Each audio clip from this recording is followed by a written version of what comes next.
താങ്കൾ തന്നെ നേരത്തെ പറഞ്ഞു കെ സുധാകരനെ എതിർക്കുന്ന ആളുകൾ കോൺഗ്രസിലുണ്ട് എന്ന്.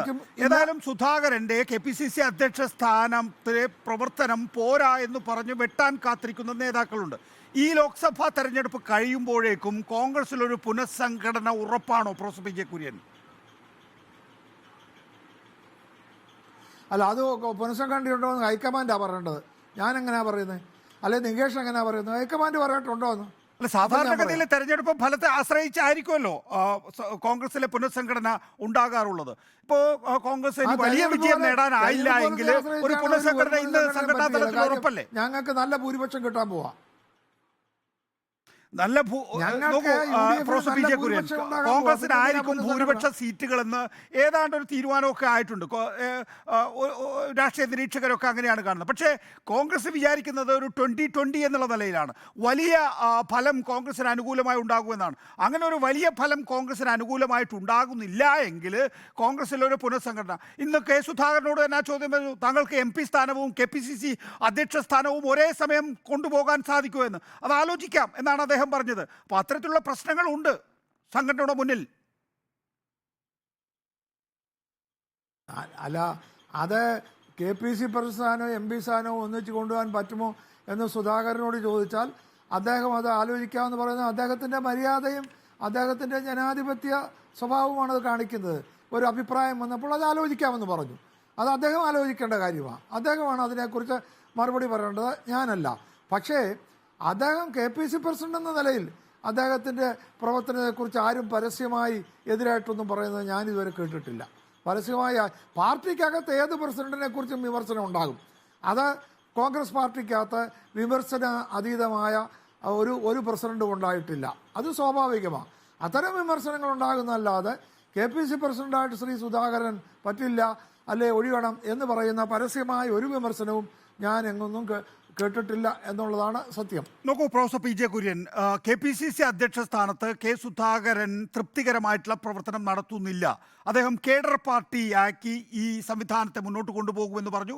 പക്ഷെ നോക്കൂ, തിരുവനന്തപുരത്തെയും തൃശ്ശൂരിലെയും ലോക്സഭാ സ്ഥാനാർത്ഥികളാണ് ഇക്കാര്യത്തിൽ പരസ്യമായ നിലപാടെടുത്തിട്ടുള്ളത്.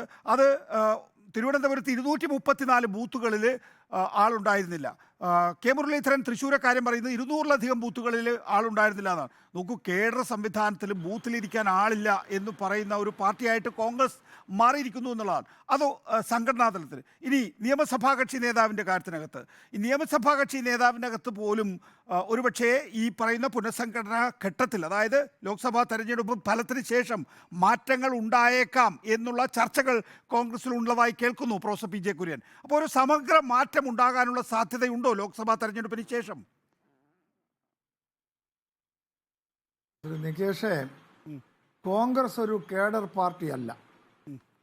കോൺഗ്രസ് ഒരു ജനാധിപത്യ യഥാർത്ഥത്തിൽ ഒരു മാസ് മൂവ്മെന്റ് ആയത് ഇപ്പോഴും ഒരു മാസ് മൂവ്മെന്റാ, ഒരു കേഡർ പാർട്ടിയല്ല. കോൺഗ്രസിന്റെ തെരഞ്ഞെടുപ്പ് കാലത്ത് ബൂത്തുകളിൽ ആളില്ലാത്തത് ആദ്യത്തെ സംഭവമല്ല. എല്ലാ തെരഞ്ഞെടുപ്പിലും പല സ്ഥലങ്ങളിലും പല ബൂത്തുകളിലും എല്ലാ ജില്ലകളിലും ബൂത്തുകൾ ആളുകളില്ലാത്ത അല്ലെങ്കിൽ ഏജന്റുമാരില്ലാത്ത ബൂത്തുകൾ ഉണ്ടായിട്ടുണ്ട്. അത്തരം പോരായ്മകളെയൊക്കെ അതിജീവിച്ചുകൊണ്ടാണ് കോൺഗ്രസ് എന്നും വിജയിക്കുകയും അധികാരത്തിൽ വരികയും ചെയ്തിട്ടുള്ളത്. ആ സ്വാഭാവികമായ പോരായ്മ അത് കോൺഗ്രസിന്റെ കാര്യം ഒരു കേഡർ CPM പോലോ അല്ലെങ്കിൽ RSSനെ അല്ലെ BJPയെ പോലോ ഒരു കേഡർ സംവിധാനത്തിൽ ആളുകളെ സംഘടിപ്പിച്ച് പ്രവർത്തിക്കാൻ കോൺഗ്രസിന് പറ്റില്ല. അത് അങ്ങനെയായാൽ കോൺഗ്രസ് അല്ലാതാകും. അത് ഇറ്റ് ഇസ് നോട്ട് പോസിബിൾ. കാരണം കോൺഗ്രസിന്റെ ഒരു നേച്ചർ അതാണ്. അതൊരു മാസ് മൂവ്മെന്റ് ആണ്. അതൊരു ഫ്രീ പാർട്ടിയാണ്. പാർട്ടിക്ക് അകത്ത് സ്വാതന്ത്ര്യം ഉള്ളതാണ്. അത്തരം ഒരു പാർട്ടിക്ക് ചിലപ്പോൾ ബൂത്തുകളിൽ ഇരിക്കാൻ ആളില്ലാതെ വരും. അത് ആദ്യമല്ല, മുമ്പുള്ള ഞാൻ 7 തെരഞ്ഞെടുപ്പിൽ പാർലമെന്റിൽ മത്സരിച്ച ആളാണ്. 6-ലും ജയിച്ച ആളാണ്. ഞാൻ ജയിച്ച തെരഞ്ഞെടുപ്പിലും വലിയ ഭൂരിപക്ഷത്തിന് ഇടുക്കിയിൽ ഞാൻ 1,36,000 വോട്ടിനാണ് ജയിച്ചത്. ആ തെരഞ്ഞെടുപ്പിൽ പോലും ബൂത്തിൽ ചില ബൂത്തുകൾ തക്കതായ ആളുകളെ കിട്ടിയിട്ടില്ല. അത് സ്വാഭാവികമാണ്. അത് കണ്ടുകൊണ്ടൊന്നും അല്ലെ തന്നെ KPCC പ്രസിഡന്റ് ജോലിയാണോ എല്ലാ ബൂത്തിലും ആളെ തിരിച്ച് കണ്ടെത്തുക എന്നുള്ളത്? അല്ലല്ലോ. അത് KPCC പ്രസിഡന്റ്, DC പ്രസിഡന്റ്, താഴെ മണ്ഡലം കമ്മിറ്റികളുടെ ചുമതലയാണ് ബൂത്തുകളിൽ ആളെ കണ്ടെത്തി ഇരുത്തുക എന്നുള്ളത്. അതിൻ്റെ പേരിൽ KPCC പ്രസിഡന്റ് പോരായ്മയെന്ന് പറഞ്ഞാലൊന്നും അതൊന്നും ശരിയല്ല.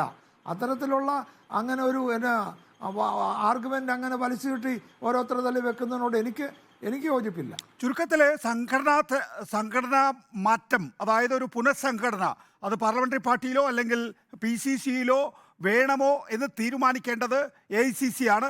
അത് ലോക്സഭാ തെരഞ്ഞെടുപ്പിന് ശേഷം അങ്ങനെ ഒരു തീരുമാനം ഉണ്ടാകുമോ? ഹൈക്കമാൻഡാണ്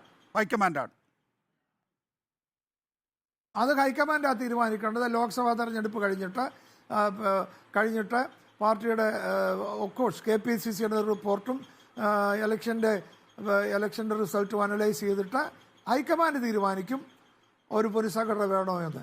അത് തീരുമാനിക്കില്ല എന്ന് ഞാൻ പറയുന്നില്ല, എനിക്കതിനെക്കുറിച്ച് പറയാൻ അറിഞ്ഞുകൂടാ. ഹൈക്കമാൻഡ് തീരുമാനിക്കും. അത് ഹൈക്കമാൻഡ് അതിനെക്കുറിച്ച് അതുകൊണ്ട് തീരുമാനിക്കുമോ ഇല്ലയോ എന്ന് എനിക്ക് പറയാൻ പറ്റില്ല. അതായി ഞാൻ പറയുന്നു. ശരി, നന്ദി. പ്രൊഫസർ PJ കുര്യൻ, മുൻ രാജ്യസഭ ഡെപ്യൂട്ടി ചെയർമാൻ, കോൺഗ്രസിന്റെ മുതിർന്ന നേതാവ്, സഹകരിച്ചതിന്.